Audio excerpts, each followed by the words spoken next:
কল্পনা করুন এমন একজনের শরীর যার চামড়া প্রতি মুহূর্তে পুড়ে ছাই হয়ে যাচ্ছে, পরক্ষণেই আবার নতুন চামড়া গজাচ্ছে, আবার পুড়ছে। একবার দুবার নয়, কোটি কোটি বার। 1 বছর নয়, 1 যুগ নয়, পৃথিবীর হিসাবে পার হয়ে গেছে 1000 কোটি বছর। হে আমাদের রব, আমাদের এখান থেকে একবার বের করুন, আমাদের দুনিয়ায় পাঠিয়ে দিন। জাহান্নামের সবচেয়ে গভীর গর্তে আগুনের এক সিন্দুকের ভেতর কুঁকড়ে পড়ে আছে একটি যন্ত্রণা কাতর সত্তা। তার চেহারা বিকৃত, চোখগুলো গলে বেরিয়ে আসছে, সারা শরীরে আগুনের পোকাগুলো কিলবিল করছে। সে চিৎকার করতে চাইছে, কিন্তু তার গলা দিয়ে কোনো আওয়াজ বের হচ্ছে না, বের হচ্ছে শুধু ফুটন্ত ধোঁয়া। কে এই সত্তা? এ আর কেউ নয়, এ হলো সেই অভিশপ্ত ইবলিস যে বলেছিল, আমি আদমের চেয়ে শ্রেষ্ঠ।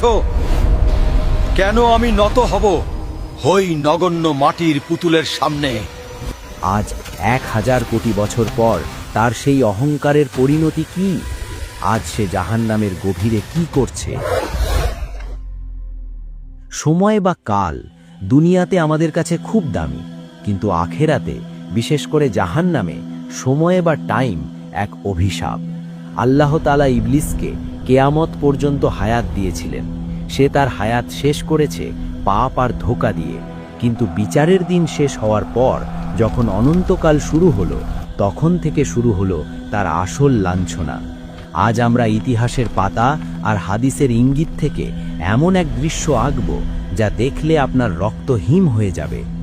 আজকের ভিডিওতে আমরা দেখব 1000 কোটি বছর আগুনে জ্বলার পর শয়তানের শারীরিক গঠন কেমন হয়েছে, তাকে কি খেতে দেওয়া হচ্ছে, এবং এত বছর পর সে তার সঙ্গীদের সাথে কি আচরণ করছে।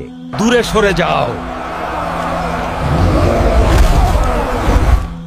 আল্লাহ তাআলা কেন তাকে কুকুরের সাথে তুলনা করবে? আর কি বা হবে তার শেষ ভাষণ? জাহান্নামের স্তরগুলোর মধ্যে সবচেয়ে ভয়াবহ স্তর হল হাবিয়া বা অতল গহ্বর।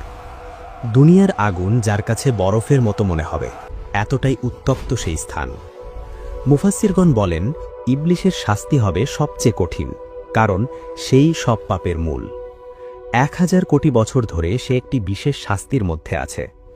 কিছু বর্ণনায় পাওয়া যায় জাহান্নামের তলদেশে আগুনের তৈরি একটি বিশাল সিন্দুক বা কফিন আছে। ইবলিসকে সেই সিন্দুকের ভেতর ঢুকিয়ে তালাবদ্ধ করে দেওয়া হয়েছে। কেন জানেন? কারণ